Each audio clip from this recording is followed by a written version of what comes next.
Assalamualaikum warahmatullahi wabarakatuh. Selamat pagi anak-anak. Kita bertemu kembali dalam pelajaran korespondensi. Pada kesempatan ini kita masih memasuki kompetensi dasar yang ke-3.2, yaitu menerapkan komunikasi melalui telepon dalam bahasa Indonesia. Anak-anak, untuk pertemuan yang kedua ini Ibu juga akan membagi ke dalam 2 video. Nah, video yang pertama ini tentang langkah-langkah menerima panggilan telepon masuk. Anak-anak, silakan kalian perhatikan materi selanjutnya. Langkah-langkah menerima panggilan telepon masuk. A.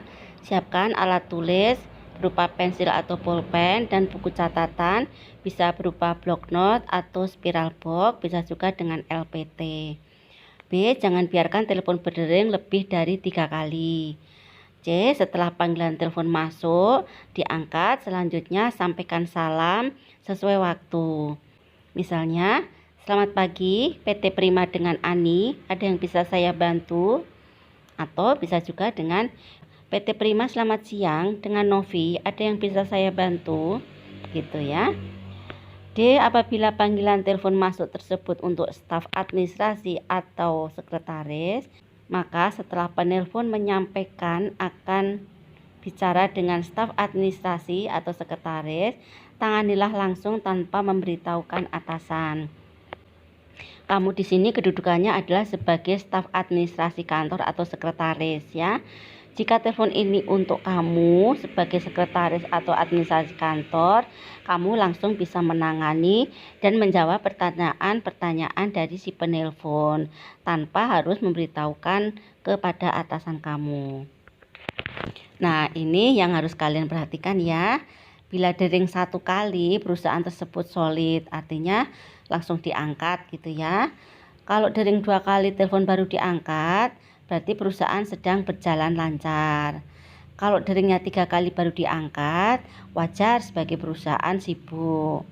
Kalau dering 4 kali baru diangkat, berarti beban kerja karyawan terlalu tinggi atau overload. Jika dering 5 kali telepon baru diangkat, tidak pernah ada training tentang tata cara mengangkat telepon. Jika dering 6 kali baru diangkat, maka ini adalah jenis perusahaan yang tidak kenal sopan santun.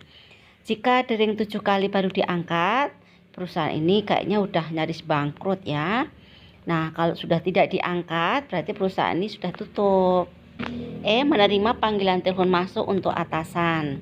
Setelah penelpon menyampaikan permohonan untuk berbicara, misalkan dengan kalimat, bisa bicara dengan Bapak Budi? Tanyakan identitas atau instansi atau perusahaan dan keperluan si penelpon. Bisa menggunakan kalimat, maaf, dengan ibu siapa saya berbicara dan dari mana Bu? Gitu ya, ini pertanyaan kita. Atau bisa juga dengan, saya berbicara dengan ibu siapa dan dari instansi atau perusahaan apa Bu? Gitu. Setelah penelpon menjawab, selanjutnya tanyakan juga, boleh saya tahu ada keperluan apa Bu?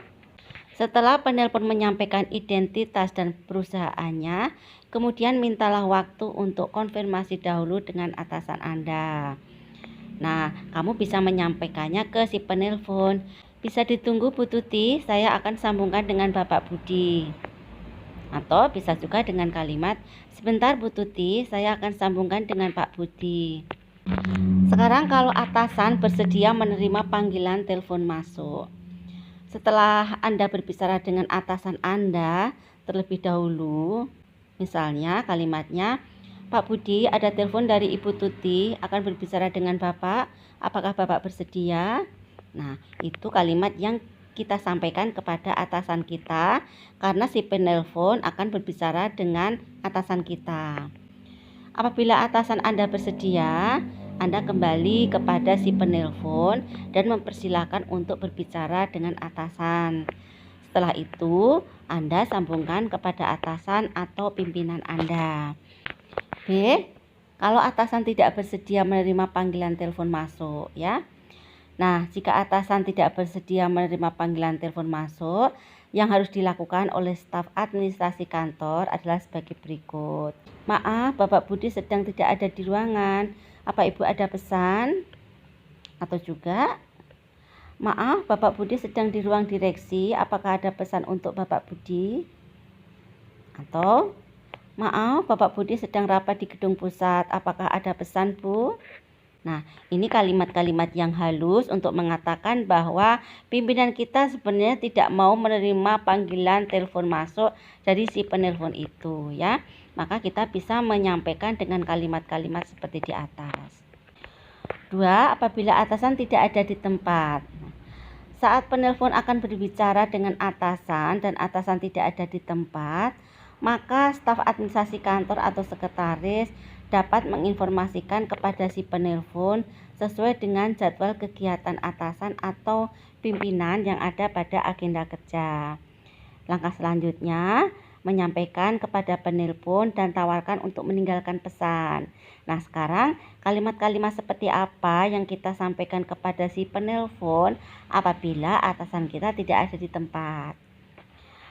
Contohnya, maaf, atasan sedang keluar kota, apakah Ibu ada pesan untuk Bapak Budi? Atau, maaf Pak, saat ini atasan sedang rapat, apakah ada pesan yang ingin disampaikan untuk Bapak Budi? Sekarang kalau penelpon tidak ada pesan, apabila si penelpon tidak meninggalkan pesan, mintalah nomor telepon yang dapat dihubungi.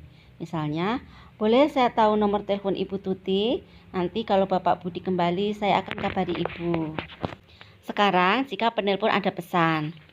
Jika penelpon ada pesan yang akan disampaikan kepada atasanmu, maka siapkan alat tulis untuk mencatat pesannya. Jangan lupa menanyakan secara lengkap untuk siapa, apa isi pesan tersebut, dan ditujukan untuk siapa pesan tersebut. Ketika mengulang pesan dan ada pesan yang belum lengkap, dapat Anda tanyakan saat mengulang sehingga pesan lengkap. Contohnya, boleh saya ulang pesan Bapak? Rapat bulanan pada tanggal 5 Maret 2018 pukul 10 di Gedung Pajajaran. Alamatnya tadi di jalan apa ya, Bu? Gitu ya.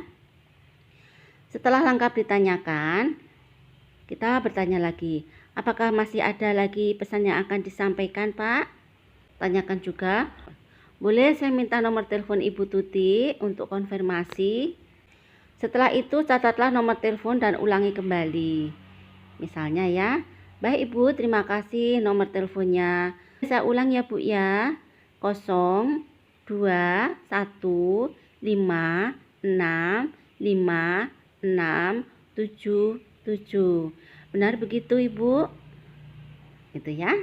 Nah, akhiri percakapan telepon dengan mengucapkan terima kasih dan salam penutup. Misalnya, pesan Ibu akan saya sampaikan. Terima kasih, selamat pagi. Setelah itu tutuplah telepon setelah si penelpon menutupnya. Jadi, kamu jangan nutup dulu, biarlah dari pihak penelpon itu yang menutup teleponnya. Baru kamu tutup gagang telepon kamu ke dalam pesawat telepon.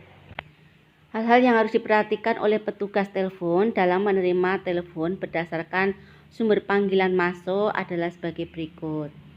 A. Panggilan telepon masuk dari luar melalui saluran langsung atau tidak melalui operator. Jadi langsung ya ini ya. 1. Menyebutkan identitas diri dan nama perusahaan tempat Anda bekerja. 2. Mengucapkan salam sesuai waktu saat itu. 3. Menanyakan maksud dan tujuan menelpon. Contohnya, selamat pagi PT Dana Putra dengan Kinanti, ada yang bisa saya bantu? Sekarang, kalau panggilan telepon masuk dari luar yang melalui saluran tidak langsung atau melalui sentral telepon internal, baru kemudian disalurkan ke pesawat-pesawat telepon yang ada di perusahaan. Ini namanya hunting system ya. Yang harus kita perhatikan adalah 1. Menyebutkan nama bagian atau unit kerja. Ini tidak perlu menyebutkan nama perusahaan, tetapi langsung ke bagian apa. Karena ini kamu sudah masuk ke dalam unit-unit organisasi atau perusahaan. 2. Mengucapkan salam sesuai waktu saat itu. 3. Menanyakan maksud penelpon. Ini contohnya. Ruang komputer, selamat sore. Ingin bicara dengan siapa Pak, Bu? A. Penelpon yang belum atau tidak kenal oleh staf administrasi kantor atau sekretaris. 1. Jika penelpon belum kenal. Yang harus dilakukan adalah menanyakan lebih jelas keperluannya menelpon. Apabila memang ada hubungannya dengan wewenang pimpinan atau pimpinan berada di tempat, segera saja dihubungkan dengan pimpinan jika pimpinan bersedia menerima panggilan telepon masuk. Namun, jika pimpinan tidak berada di tempat, hal tersebut harus diberitahukan kepada penelpon. Artinya, kalau kamu sebagai sekretaris itu kenal dengan si penelpon dan penelpon ingin bertemu atau berbicara dengan pimpinan kamu, maka kamu bisa menyampaikannya kepada pimpinan kamu bahwa ada seseorang yang ingin berbicara dengan pimpinan kamu. Tetapi, jika pimpinan kamu tidak ada, maka kamu harus menyampaikannya kepada si penelpon tersebut. Itu ya, Nak ya. 2. Jika penelpon hanya ingin bicara dengan pimpinan dengan mengatakan maksudnya, tetapi belum menyebutkan jati dirinya, jadi kamu sebagai sekretaris harus tetap menanyakan identitas penelpon ya. 3. Jika penelpon bersedia menyebutkan identitasnya, telepon dapat dihubungkan dengan pimpinan jika pimpinan ada dan bersedia menerima panggilan telepon. 4. Jika penelpon hanya menyebutkan keperluannya saja, sementara ia mendesak terus ingin berbicara dengan pimpinan, maka staf administrasi kantor atau sekretaris harus melaporkan hal tersebut kepada pimpinan. Biarkan pimpinan yang memutuskan mau menerima telepon atau tidak. 5. Jika penelpon hanya mau menyebutkan identitasnya, tetapi tidak mau menyebutkan keperluannya, maka staf administrasi kantor atau sekretaris harus bersifat taktis, seperti mengatakan bahwa pimpinan sedang rapat dan belum dapat diganggu atau sedang tidak berada di tempat. Ini maksudnya hanya menyebutkan identitasnya, tetapi penelpon itu tidak mau menyebutkan keperluannya apa gitu ya. Maka kamu sebagai seorang sekretaris harus bisa menjawab dengan tegas, mengatakan bahwa pimpinan sedang rapat atau tidak dapat diganggu atau sedang tidak ada di tempat. Gitu, jadi jawabannya tegas ya. B. Penelpon yang telah dikenal oleh staf administrasi kantor atau sekretaris. Jika penelpon sudah dikenal seorang administrasi kantor atau sekretaris, harus bersikap lebih ramah dan bersahabat, tetapi tetap tidak meninggalkan etika bertelepon. Langkah-langkah formal seperti menanyakan maksud dan tujuan sudah tidak perlu diragukan lagi.